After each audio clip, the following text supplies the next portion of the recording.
ओम नमः काल भैरवाय। नमस्ते दोस्तों, नमस्ते श्रोताओं। आप लोगों को नमस्कार है। आप सभी लोगों का स्वागत है मेरे इस चैनल में। आज हम बात करेंगे और एक अप्सरा के बारे में, अप्सरा साधना के बारे में। इन अप्सरा का नाम है तिलोत्तमा अप्सरा।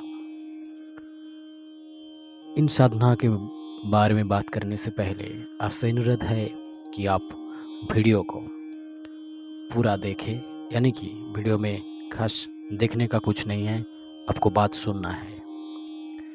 मेरे बात को ध्यान से सुनिए, जरा सा भी स्किप मत कीजिए, क्योंकि इनमें आपका धारणा बिगड़ जाएगा।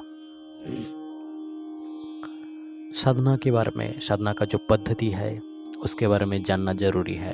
अगर आपने स्किप किया तो उसके बारे में आप जान नहीं पाएंगे, और मन में जो इच्छा लेके आप ये वीडियो देखना चालू किया है वो इच्छा आपका पूरी नहीं होगी। इसलिए आप वीडियो को बिना स्किप किए पूरा देखिए। और आप अगर इस चैनल में नए हैं तो चैनल को सब्सक्राइब कीजिए और बाजू में जो बेल आइकन है उसको प्रेस कर दीजिए। तिलोत्तमा अप्सरा का स्थान समस्त अप्सराओं में वरिष्ठ क्रम में आता है, किंतु वरिष्ठों से यहाँ तात्पर्य आयु से नहीं, वरन उस दिव्यता और सौंदर्य की पराकाष्ठा से है जिसके कारण उनकी साधना विधि को प्राप्त करना अत्यधिक दुष्कर कार्य माना गया है। इसीलिए मैं आपको बोल रहा हूँ कि मेरे बात ध्यान से सुनिए बिना स्किप किए। तो ये बहुत ही दुष्कर है कार्य, आपको ध्यान से सुनना पड़ेगा। उर्वशी प्रभृति सुशी दिव्या मृगाक्षी रंभा में तिलोत्तमा का एक विशिष्ट स्थान रहा है, तथा मुख्य रूप से ये केवल इंद्रों के दरबार में ही अपने नृत्य का कौशल प्रदर्शित करने वाली अप्सरा के रूप में है। साधनात्मक ग्रंथों में वर्णित कथित तो है, लेकिन वो साधक ही क्या जो चुनौती ना ले सके, और तंत्रात्मक प्रकृति की इस साधना को संपन्न करने से पूर्व ये आवश्यक है कि साधक के मन में प्रबल चुनौती का भाव हो, चुनौती के आधार पर ही संपन्न हो। चुनौती के आधार पर संपन्न की गई तंत्र साधनाओं में तीव्रता से सफलता मिलती है।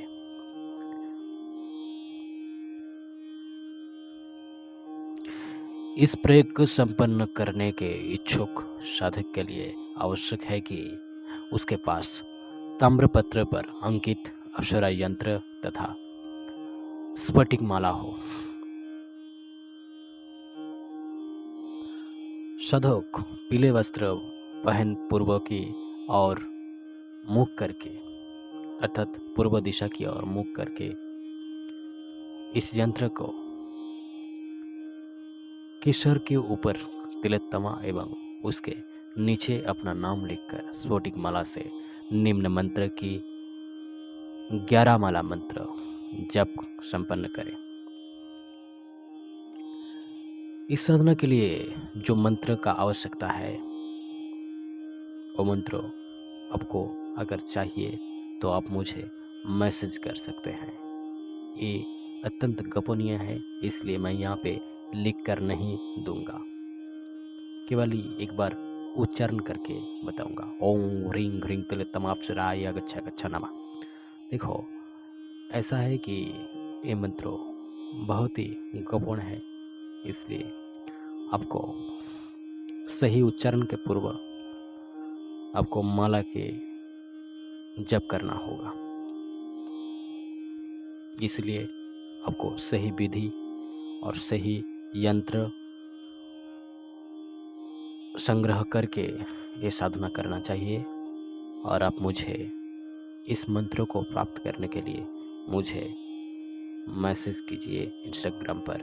मैं अवश्य आपका रिप्लाई करूंगा। मंत्र जप के पश्चात तथा संभव सभी साधना सामग्रियों की शीघ्रातिशीघ्र किसी स्वच्छ सरोवर अथवा नदी में विसर्जित कर दे तथा अपनी अनुभूतियों को केवल गुरुदेव के समक्ष व्यक्त कर सकते हैं। अन्यथा आपका साधना भंग हो सकता है, नष्ट हो सकता है। किसी के साथ प्रकाश ना करें, खास करके किसी स्त्रीलोक के पास तो नहीं करें, किसी दोस्त के पास भी नहीं, कितना भी अपना करीब क्यों ना हो उसके पास भी इसका प्रकाश ना करें। इस साधना की अपने इष्ट मित्रों आदि से चर्चा ना करें, वो जो बताया मैंने। यदि साधक चाहे तो आगे भी इस मंत्र की नित्य एक माला मंत्र जप संपन्न कर सकता है। इससे सिद्धि को स्थायित्व प्राप्त होता है। पौरुष प्राप्ति एवं पूर्ण गृहस्थ सुख की ये अनुपम साधना है। आशा करता हूँ इस साधना के बारे में जानकर आपको खुशी मिली होगी। और जानकारी के लिए आप मुझे संपर्क कर सकते हैं। और हर एक अप्सरा साधना की तरह इस साधना करने के लिए आपको गुरु का दीक्षा लेना जरूरी है।